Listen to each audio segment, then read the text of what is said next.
नमस्कार, फिर से स्वागत है आपका हमारे YouTube channel smart study with Sunny में, है ना। तो आज हम कुछ ऐसे बच्चे हैं जिनको बोर्ड मार्क्स क्लियर नहीं होता है ना। वो कितना भी पढ़ लेते हैं उनको बोर्ड मार्क्स क्लियर नहीं होता है। तो आज हम उसी के बारे में आप लोगों को बताने जा रहे हैं, है ना। तो इसको आप लोग ध्यान से एक बार सही से देख लें अब, और मेरा दावा है कि आप 100% बोर्ड मार्क्स को सीख जाएंगे। तो बोर्ड मास BODMAS, बोर्ड मास का मतलब ही है इसका पूरा आंसर, है ना। बोर्ड मास का मतलब ही होता है इस क्वेश्चन का पूरा हल। जैसे कि B का मतलब होता है ब्रैकेट, O का मतलब होता है ऑफ, D का मतलब होता है डिवीजन, M का मतलब होता है मल्टीप्लिकेशन,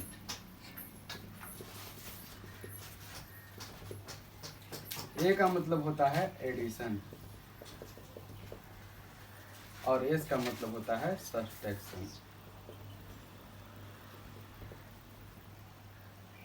अब हम लोग इसका हिंदी अर्थ जानेंगे। ब्रैकेट का मतलब होता है कोष्ठक,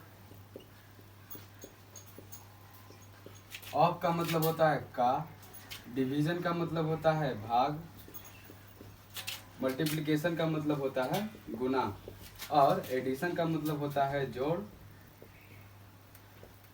और सब्ट्रैक्शन का मतलब होता है घटाव। ये हमने आपको किस लिए बताया, ये हम लोग आगे एक क्वेश्चन को लेकर के देखेंगे। तो इसमें यही होता है बोर्ड मार्क्स में कि हमारा क्वेश्चन कितना भी बड़ा रहे, है ना, उसको बनाने का एक तरीका होता है। अब आपको दिया गया घटाव जोड़ सब में आपने पहले घटाव को कर दिया, आपने उसके बाद जोड़ को कर दिया, ऐसा नहीं। इसका एक नियम होता है क्या कि पहले यदि आपके क्वेश्चन में ब्रैकेट दिया हुआ है तो सबसे पहले काम किसका होगा, ब्रैकेट का होगा। अब उसके बाद यदि उसमें ऑफ बोले तो का दिया हुआ है तो सबसे पहले हमको काम करना है इसका ब्रैकेट का। यदि उसमें का भी दिया हुआ है तो कोष्ठक के बाद हम लोग किसका करेंगे, का काम करेंगे। उसके बाद किसका काम करेंगे, डिवीजन का काम, मतलब कि भाग का काम करेंगे। उसके बाद हम लोग गुना का काम करके फिर जोड़ का करेंगे और उसके बाद घटाव का करेंगे। बस हम एक एग्जाम्पल के जरिए इसको आसानी से समझते हैं। जस्ट लाइक हम एक एग्जाम्पल लेते हैं क्या, और कोष्ठक एग्जाम्पल से पहले आप लोग को बताते हैं कि कोष्ठक होता है क्या। कोष्ठक मतलब कि इसको बोलते हैं ब्रैकेट। ब्रैकेट होते हैं जो 3 प्रकार के होते हैं। ब्रैकेट एक होती है छोटी ब्रैकेट, इसको बोलते हैं छोटी कोष्ठक, और एक होती है मंझोली कोष्ठक,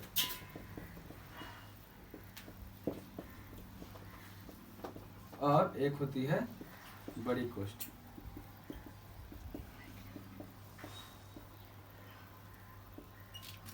अच्छा ठीक है, ये 3 कोष्ठक होती है। तो यदि हमारे क्वेश्चन में ये तीनों कोष्ठक दे दिए गए तो हम क्या करेंगे। तो इसका सिंपल सा जवाब है कि पहले हम लोग छोटी कोष्ठक का काम करेंगे, उसके बाद हम लोग मंझोली कोष्ठक का काम करेंगे, उसके बाद हम लोग बड़ी कोष्ठक का काम करेंगे। बस सो सिंपल। अब आइए पहले हम इस कोष्ठक को हटा करके पहले हम इस छोटे से भाग के बारे में जानते हैं। इस छोटे से बोर्ड मास के बारे में, एक छोटा क्वेश्चन क्या हो सकता है उसके बारे में जानते हैं। यदि हम एक क्वेश्चन ले लें 2 का 99 भागे 11 का 4 गुणे 9 का 45 माइनस 5 का 7 भागे माइनस लेते हैं -42, ठीक ना। तो आइए पहले हम इसको सॉल्व करते हैं। तो हमने पहले आपको क्या बताया, इसमें पहले हम किसको ढूंढेंगे, पहले ढूंढेंगे किसको, कोष्ठक को, ब्रैकेट को मतलब कि ढूंढेंगे। तो ब्रैकेट यदि नहीं रहे, यदि हमारा इसमें ब्रैकेट नहीं दिया हुआ है तब हम लोग क्या करेंगे, यहाँ पे ब्रैकेट के बाद किसका काम है, का काम है। हम लोग यदि ब्रैकेट नहीं दिया गया तो हम लोग किसका काम करेंगे, का काम करेंगे। अब का काम हम लोग किस तरीके से करेंगे, जिन जिन संख्याओं के बीच में का है, का मतलब होता है गुना, तो जिन जिन संख्याओं के बीच में का है उनको क्या कर देंगे, हम लोग गुना कर देंगे। फर्स्ट स्टेप, फर्स्ट लाइन में हम लोग यही करेंगे। तो 99 और 2 के बीच में गुना दिख रहा है कि नहीं, यहाँ पर का है मतलब क्या है, गुना है। तो पहले हम क्या करेंगे, इन दोनों संख्याओं को क्या कर देंगे, गुना कर देंगे, ठीक है। अब हम लोग से गुना करेंगे, 99 गुना 2 कितना होगा, हम लोग 99 गुने 2 करेंगे, कितना 9 दूना 18 का 8, बाकी 1 और 9 दूना 18 1 19, 198 आया। ठीक, अब इसके बाद हमको जहाँ ये जो पहला लाइन है इसमें हम भाग वगैरह कुछ नहीं करेंगे, जहाँ जहाँ का दिखेगा वहाँ वहाँ हम लोग क्या कर देंगे, उसको सिर्फ गुना, इसके सिवा और कुछ नहीं करेंगे। यहाँ पर भाग की जगह हमने भाग उतार दिया। अब आपको दिख रहा होगा कि 11 और 4 के बीच में क्या है, का है ना। तब हम लोग क्या करेंगे, इन दोनों को भी क्या कर देंगे, गुना कर देंगे। तो 11 गुने 4 कितना हो जाएगा, 11 गुना 11 को कितना होता है, 44 होता है। ठीक, अब इसके बाद यहाँ पे गुना का चिन्ह, तो गुना का चिन्ह रहने देंगे। अब देखो यहाँ पर हम लोग को क्या, यहाँ पर का दिख रहा है, 9 और 45 के बीच में क्या दिख रहा है, का। अब हम लोग क्या करेंगे, का मतलब क्या होता है, हाँ गुना होता है। तो हम लोग क्या करेंगे, 45 और गुने 9 करेंगे। तो 9 पचे 45 के 5 बाकी 4 और 9 चौका 36, 4 कितना होता है, 39 होता है ना।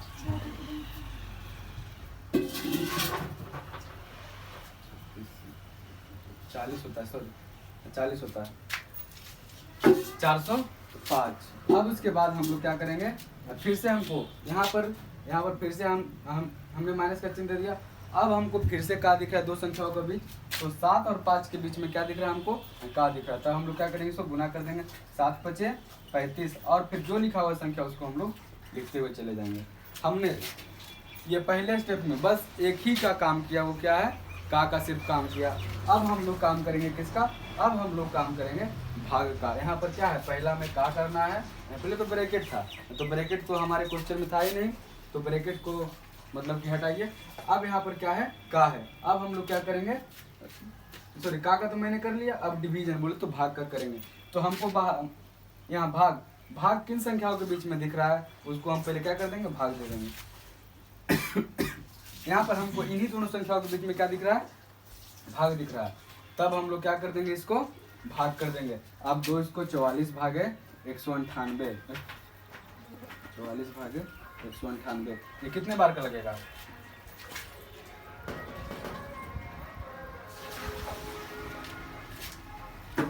198 बटे 44, ये 22 बार में और ये 99 बार में, फिर ये 11 बार, 11 9 99 और 11 दूनी 22। हमारा यहाँ पे कितना आ गया, 9/2। भाग का मतलब क्या होता है, उसको बटा कर देना है ना, इसीलिए हमको क्या कर दिया, इसको बटा कर दिया। तो हमारा कितना आ गया भाग करके, 9/2।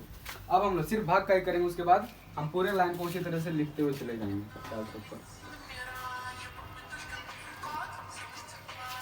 माइनस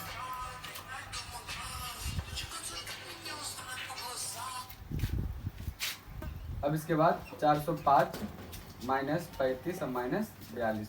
ठीक, अब हम लोग इस स्टेप में हमने भाग को किया। अब हम लोग क्या करेंगे, अब हम लोग करेंगे गुना का। अब गुना का हम लोग किस तरीके से करेंगे, तो गुना जिन दो संख्याओं के बीच में गुना से हम लोग क्या कर देंगे, गुना कर देंगे। तो इन दोनों को हम लोग गुना कर देंगे। तो यहाँ पर कितना हो जाएगा, 405 गुने 9, 9 पचे 45 के 5 बाकी 4, यहाँ पे 9 चौका 36, यहाँ हो जाएगा 3645 बटा 2 माइनस 35 और माइनस 42। ठीक, अब हम लोग क्या करेंगे, अब हम लोग किसका काम करेंगे, अब हम लोग करेंगे जोड़ का काम। तो जोड़ में सिर्फ यही संख्या है ना, ये प्लस में सिर्फ यही संख्या है, यहाँ पर संख्या कोई जुटेगा नहीं, यहाँ पर माइनस है तब। अब इसके बाद क्या होता है कि आप लोग ये फॉर्मूला को जानते होंगे, minus minus plus minus plus plus और प्लस माइनस। तो माइनस माइनस जब रहता है तब उन दोनों का जोड़ हो जाता है, जब माइनस प्लस रहता है तो वो क्या जाता है, घट जाता है ना। जब प्लस प्लस होता है तब वो क्या होता है, जुड़ जाता है, और प्लस माइनस होता है तो क्या हो जाता है, वो घट जाता है। तो यहाँ पर हम इन दोनों संख्याओं के बीच में क्या देख रहे हैं, माइनस माइनस, तो मतलब ये दोनों संख्याएं क्या होगी, जुड़ जाएगी है ना। तो पहले हम इन दोनों को जोड़ेंगे, 35 और 42, 5 2 7 और 4 3 7, हमारा कितना आ गया 77, 3645 बटे 2, और यहाँ पर 77 आया। अब हम लोग क्या करेंगे, इसको माइनस में ही लिखेंगे है ना, इसको हम माइनस में ही लिखेंगे, जोड़ेंगे जरूर लेकिन हम लोग क्या लिखेंगे, माइनस में ही लिखेंगे। ठीक ना। अब क्या आ गया, अब इन दोनों के बीच में हमको क्या करना है, घटाव करना है। तो घटाव करने का नियम क्या होता है, जब बटा रहे तो हम लोग क्या करेंगे, पहले दोनों संख्याओं के बीच का जो नीचे हर में रहेगा उसको हम लोग क्या लेंगे, एलसीएम लेंगे। तो इसके नीचे है 2 और इसके नीचे क्या है, सिर्फ 1 है, तो 2 और 1 का लसा कितना होगा, यहाँ पर इसका लसा हो जाएगा 2। अब जब हम इसको इससे भागा देंगे तो क्या आएगा, 1 आएगा, और 1 को 3645 से गुना करेंगे तो हमारा 3645 ही आएगा। उसके बाद माइनस करेंगे, 1 को 2 से भाग देंगे, कितना आएगा 2। अब हम 2 को गुना करेंगे किससे, 77 से, 77 गुने 2, 7 दूना 14 4 बाकी 1, 7 दूना 14 1 15, 154। अब हमारा सिंपल क्या है, यहाँ पर इसको हम घटा देंगे, तो 3645 और माइनस 154, इसको घटाएंगे तो हमको यहाँ से 1 प्राप्त होगा, यहाँ पर हमको 9 प्राप्त होगा, यहाँ पर बच जाएगा 4 और यहाँ पे 3, है ना। यहाँ पर हो जाएगा 3491 और बटा 2, है ना। इस तरीके से है जो कि इसका आंसर है जो 3491 बटा 2 आएगा। इसको हम लोग पॉइंट में भी ला सकते हैं, है ना। पॉइंट में लाना चाहेंगे तो हम इसको पॉइंट में भी ला सकते हैं। आई बात समझ में? क्या आप लोगों को, क्या ये चीज़ आप लोगों को क्लियर है? यदि क्लियर है तो हम आपको एक होमवर्क देते हैं, शो कर देना। हम आपको एक होमवर्क देते हैं, वो आपको बना करके लाना है और कमेंट में बताना है कि समझ में आया या फिर नहीं आया, है ना। और तब तक हम एक और क्वेश्चन के बारे में डिस्कस करेंगे। पहले इसको आप लोग को यदि समझ में आया तो कमेंट में हाँ लिखिए, यदि नहीं आया तो अब बोलिए कि फिर से बताना है ना। आपका एक कमेंट यदि रहेगा कि फिर से बताने के लिए तो हम जरूर बताएंगे। आप ही लोग के लिए हम मेहनत कर रहे हैं, बस आप लोग हमें सहारा दीजिए, हम आपको बेहतर शिक्षा देने का वादा करते हैं। Thank you.